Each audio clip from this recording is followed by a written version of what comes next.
Hi, welcome to another trick of the week. In this one, I'm going to show you how to dress up your 7th chords and your minor 7th chords with an easy little finger tap. So what we're going to do is start with any 7th chord, then we find the note in that chord that the chord is named after. So in an A7 chord, for example, we need to find the A note, and we've got an open A string right here. That's not too hard to find because our tuning is G, C, E, A. There's our A. What we do when we've found that is we raise that note up by 2 frets. So if I put down, say, my ring finger on the 2nd fret of the 1st string, I end up with that shape, 1st fret, 2nd fret, and that is an A9 chord. Now, I've covered this before. It was one of my very first 2-minute tip videos a long time ago. However, I'm going to show you what we can do with it to make our chords just sound a little bit fancier and to add some nice little variation and bits of melody.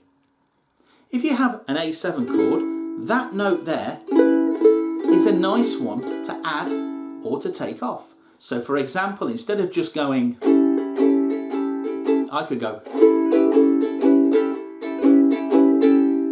Sounds really nice.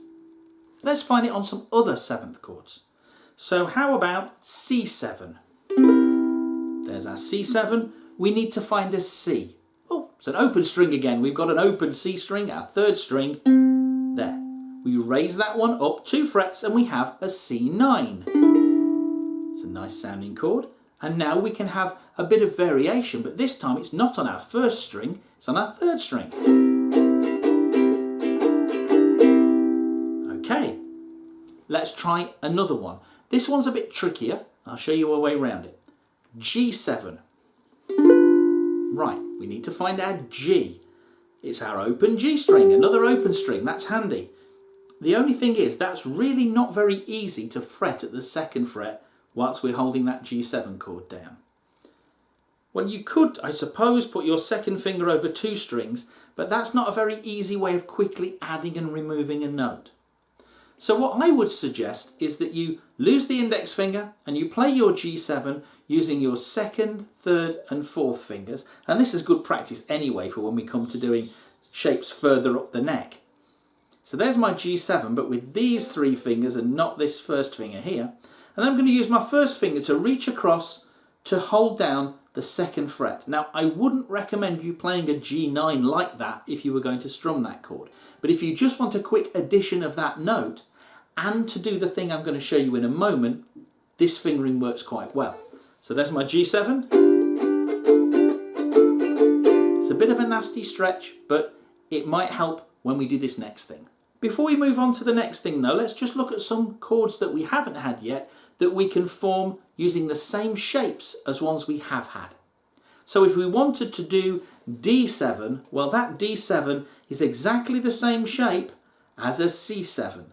So whatever we were doing with the C7, we can do with a bar at the 2nd fret to make a D7. So we take our barred D7, we take our ring finger and we add it on the C string 2 frets up from the bar, because we've raised that note 2 frets, so we're on the 4th fret now. Like this, there's our D7, and there is our 9th. D7, D9, D7, D9. Now we have a bar chord, we can do that anywhere on the neck. So if we did it at the 1st fret, it'd be C sharp or D flat. If we did it at the 2nd fret, it would be D7, like we said, to D9. 3rd fret, E flat 7 to E flat 9. 4th fret, E7. 5th fret, F, etc. We could do the same with the A7 one we learned.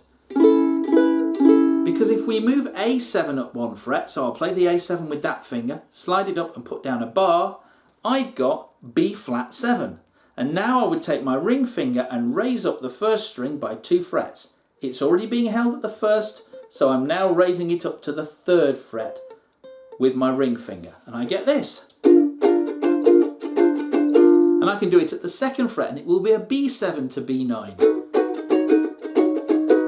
At the 3rd fret, it'll be a C7 to C9. Hang on, we've had one of those with the other shape. and so on. We could keep sliding up the neck. And important things happened there though. We now have two choices with our C7. We can do that one at the 3rd fret, changing the note on the 1st string, or we can do that C7 changing the note on the 3rd string, and each one will have a different sound to it.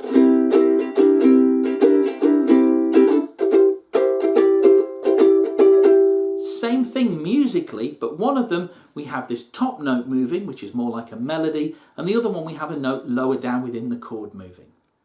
One last variation. If we're raising up that note by 2 frets and then taking it off, so lowering it by 2 frets again, what about the note in between those two? Can we not include that? Well, we can. I could add the 2nd fret of the 1st string to my A7, and then instead of taking it off, I could go down to the 1st fret and then take it off to get back to where I started.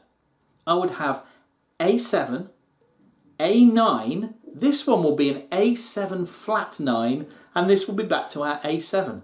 But don't worry too much about those names. What we're thinking here is quick little things that we can do to liven up a chord, and we know that adding those notes will sound great. So 2nd fret, 1st fret, and then open again. And we can do the same thing on the C7. The only thing is now we'll be moving on the 3rd string. 2nd fret. Now you could do what I did then, but that's a bit clumsy that. So maybe when you slide that one down, maybe you'll want to lose the 1st finger and put this finger down and then take that one off. It's a bit easier than doing all of this. So C7 to a C9, slide everything down and take over with your ring finger here and then take that one off. Just a bit of an easier way to do it.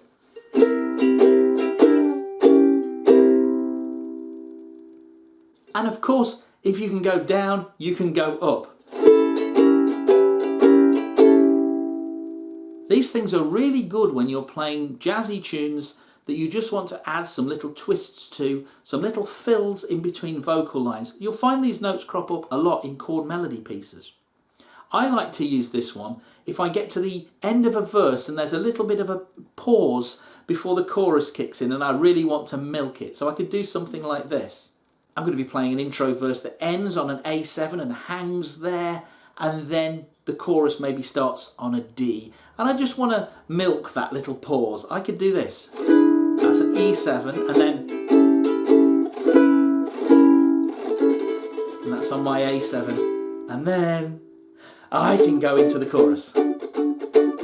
Just a nice little way of livening up those sorts of things. You get a little bonus one with this one as well. It also works with minor 7th chords. So there's an A minor 7. I can find the A, raise it up. Now that looks like a C major 7, but it's also an A minor 9. If it was a minor 7, it will be a minor 9. If it was a 7, it'll be a 9. So you can add that note safely to an A minor 7 chord. See if you can find some more minor 7s that it works with. I hope you've enjoyed this one, and I'll see you again soon. Bye bye.